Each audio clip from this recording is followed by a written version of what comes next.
अगर मैं आपसे पूछूं कि इंडिया की सबसे टफेस्ट एग्जाम कौन सी है, तो आपके मन में जरूर यूपीएससी आएगा। और कोई भी अटेम्प्ट में सिविल सर्विसेज की एग्जाम क्लियर करना ये खुद में ही एक बहुत बड़ी चुनौती होती है। तो आज मैं आपको एक ऐसे इंसान से मिलाऊंगी जिन्होंने अपने फर्स्ट अटेम्प्ट में यूपीएससी में 669th रैंक लाया है, और ये हमारे नागपुर के ही सौरभ येवले है। नमस्ते, मेरा नाम है राधिका गुप्ता और आप देख रहे हैं नागपुर टुडे। तो आइए बात करते हैं सौरभ से और उनके पेरेंट्स से। Hi Saurabh, first of all congratulations. And Saurabh, हमें आप बताइए कि आपकी जर्नी कैसे रही। मतलब आपने जब अब क्लियर कर लिया है, 669th रैंक आया है आपका, so what was your strategy behind clearing this exams? First of all thank you for the wishes and coming to my journey. So journey ऐसी थी कि since my parents work in Raj Bhavan और government background से है, so I was always drawn towards government services and excellence की आदत है, तो गवर्नमेंट सर्विसेज में बेस्ट मतलब सिविल सर्विसेज। तो यूपीएससी का ड्रीम बचपन से रहा है। So the decision to pursue civil services was since my 8th standard, but during graduation my parents advised me to go for engineering as a backup plan, since the exam has a very skewed ratio of qualification, तो risk था कि हो ना हो, इसीलिए engineering किया। And I did my engineering from NSIT Delhi, so that I get acclimatize to the environment, क्योंकि दिल्ली में ही आगे कोचिंग करनी है। And then in Delhi, since graduating I did not sit for the placements, I directly went to the UPSC coaching.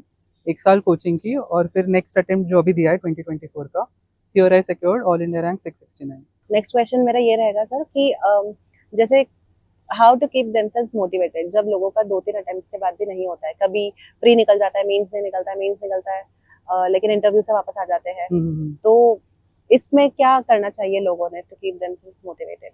सी बात रही motivation की, so motivation कोई एक्सटर्नल सोर्स से नहीं आता है, it should be internal.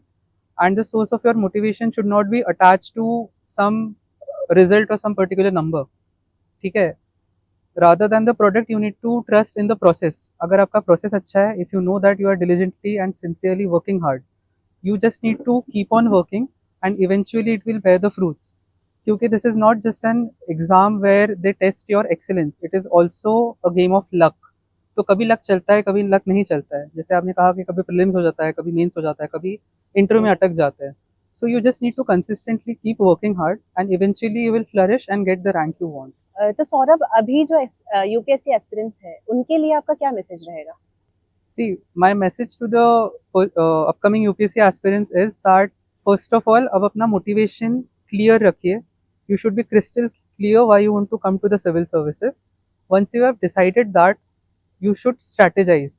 So strategies आपको market में बहुत मिल जाएगी, and many aspirants are pretty young and not wise enough to decide for themselves। तो आपने अपने आसपास के जो भैया है या जो सीनियर है या मेंटर है और इवन टीचर जो है क्लासेस में, उनको अप्रोच करना चाहिए। They will be able to guide you the best. And initial stages में आप बस अपना स्टैटिक पे फोकस कीजिए, जो एनसीईआरटीज वगैरह है। बहुत ज़्यादा स्ट्रैटेजी वगैरह नहीं करनी है। This is just a simple exam, it's not a war जिसमें आपको स्ट्रैटेजी लगानी है। एक सिंपल एक फॉर्मूला, एक अपना शेड्यूल बनाइए कि मैं इतने घंटे पढ़ूंगा या फिर इतना पर्टिकुलर टारगेट कंप्लीट करूंगा। Just stick to it and you will succeed in your life. So आप कितने घंटा पढ़ा करते थे? See, putting a figure is not right। I used to focus on quality rather than quantity। I decide कि मुझे आज हिस्ट्री करना है, तो मैं हिस्ट्री करता था, और अगर लेट्स से वो कंप्लीट नहीं होता है उस दिन में, वो अगले दिन भी रखता था। But just if you are specifically asking for a number, ऐसे कि एवरेज में 10 घंटा पढ़िए, आप कोशिश कीजिए, सो दैट एक डिसिप्लिन की आदत बन जाए। क्योंकि एग्जाम में भी आपको 3-3 घंटे के 2 पेपर्स लिखने हैं, उसके पहले आपको रिवाइज करना है, so that entire cycle eventually results to more than 8 hours.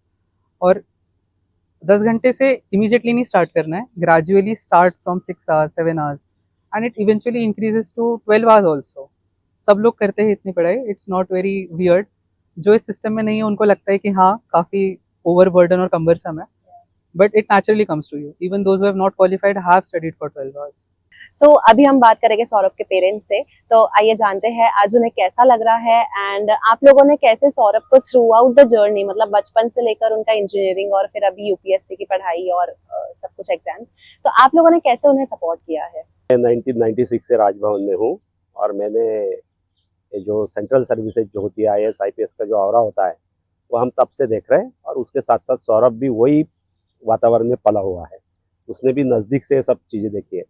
तो इसीलिए हमने 10वीं से ये फोकस किया था कि ये सर्विसेज पे जाना चाहिए, और वो भी फोकस होते चला गया।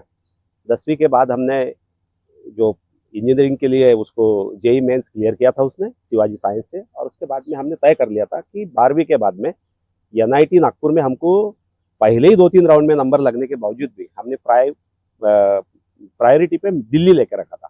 दिल्ली का कोई भी कॉलेज हमको चलने वाला था जेई के मेंस बेस पे, तो हमको वहाँ के एनआईटी में एडमिशन मिल गई।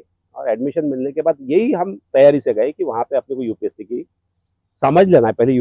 वहाँ जाने के बाद में एनआईटी भी इजी नहीं है, मैकेनिकल इंजीनियरिंग करना इतना इजी नहीं होता।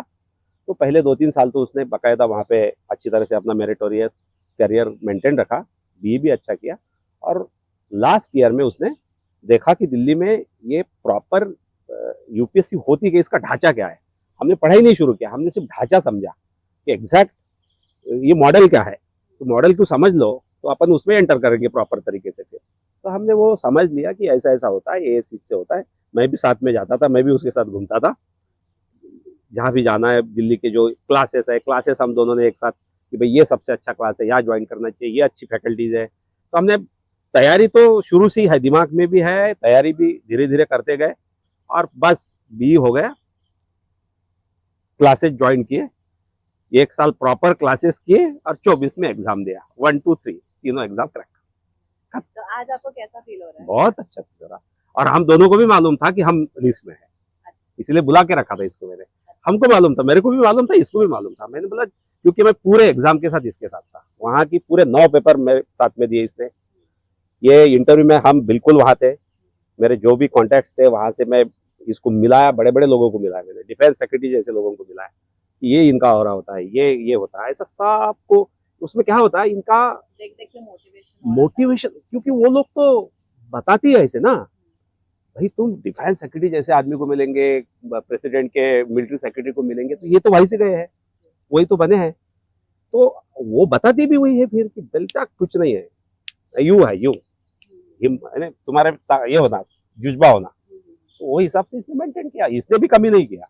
मेहनत उसकी शायद, तुम्हारी हमारी छोटी सी पुशअप रहती, लेकिन वो थेम्बे थेम्बे पानी साचे, यानी थेम थेम बूंद बूंद से भी महासागर बनता है, तो अपना भी वो बूंद बूंद काम में आए उसमें।